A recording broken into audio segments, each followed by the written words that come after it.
The story you're about to witness is called the toxic nightmare. It really is a nightmare. Your first reaction will probably be disbelief. It's very likely that in the next few minutes you'll be running into your garages, looking under your sinks, Checking out your bathroom cabinets and reading the labels of your makeup and personal care products. If you have children or grandchildren, all the more reason.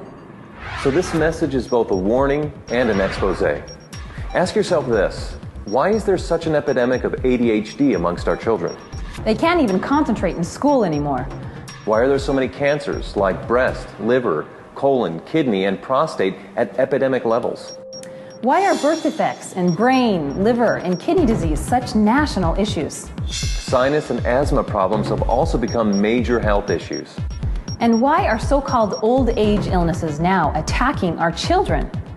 What's going on? The short of it is that our immune systems are breaking down. Drug companies can't work fast enough to give us remedies to fix our illnesses. The problem is that their remedies often cause side effects that are worse than the illness itself. In the next few minutes, we'll discuss a primary cause of these health issues, and then we'll discuss the solution. We'll even touch on a way to benefit financially by becoming a part of that solution. Let's be specific. We're going to mention some seriously toxic ingredients. We'd like to issue a challenge. Don't take our word on anything. Don't just listen to this message. Make some label comparisons. Then you'll really be shocked. Here's a short list of the top 12 toxic ingredients you'll find in your home. In fact, we call these the Toxic 12. We'll talk about 5 of them in some detail. Once again, check these ingredients against the products you use. First, propylene glycol, butylene glycol, or ethylene glycol. Now run into your garage and check your antifreeze. Antifreeze is one of those glycols. Now, check your facial cleansers, shampoos, conditioners, toothpaste, underarm deodorants, and baby products. These glycols act as surfactants, wetting agents, and solvents. They penetrate the skin fast, weaken protein and cellular structure. They're strong enough to remove barnacles from boats. The EPA warns us not to pour them into our soil, yet we smear them on our bodies. Contact with these glycols may cause brain, liver, and kidney malfunction. Yet, about 1/3 of all the beauty and personal care products you use morning, afternoon, and evening contain them and do not have a warning label. Why are these glycols used in such abundance? One answer: they come cheap. The non-toxic ingredients needed to replace them are far more expensive. Now propylene glycol is being added to many of our cookies and ice cream. It keeps them softer. You put petroleum in a cookie, and 100 years from now, it'll be soft and tender. Second, sodium hydroxide. This time, check under your sink. Check out your Drano or other sink and oven cleaners. Especially check the crystal or dry Drano. Crystal Drano is 100% sodium hydroxide. This is a poison. Read the warning label. Look at the skull and crossbones. Yeah, it's caustic soda lye. You'll find sodium hydroxide in most common toothpastes, especially the ones claiming total or extra whitening. I guess they figure if it cleans your drains, it'll do a good job on your teeth. It's also in many of your soaps and facial cleansers. Third, sodium lauryl sulfate, sodium lauryl sulfate, or ammonium lauryl sulfate. These sulfates are strong detergents. They're used in garage floor cleaners and engine degreasers. Yet they'll be in 90%, get that, 90% of your beauty and personal care products that foam. Why? It's the cheapest way to create foam. They're linked to eye damage, depression, diarrhea, skin irritation, and even death. Our bodies retain these sulfates for extensive periods of time. This means that even smaller dosages amount up to higher and higher levels of toxicity in our bodies. Think of what that means to smaller bodies, like infants and children. Think of the unborn infants.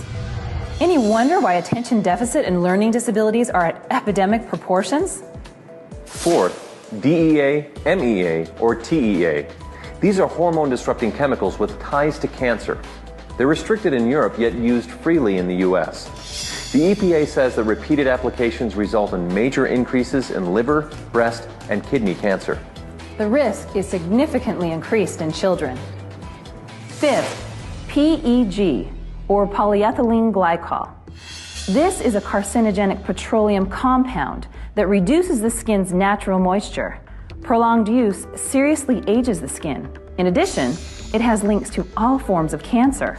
The higher the PEG content, like PEG 20, 50, 100, or 120, the worse it becomes. Sixth, DMDM or urea. These are preservatives that release formaldehyde. 7. Mineral oil. It's another petroleum product that coats the skin like saran wrap.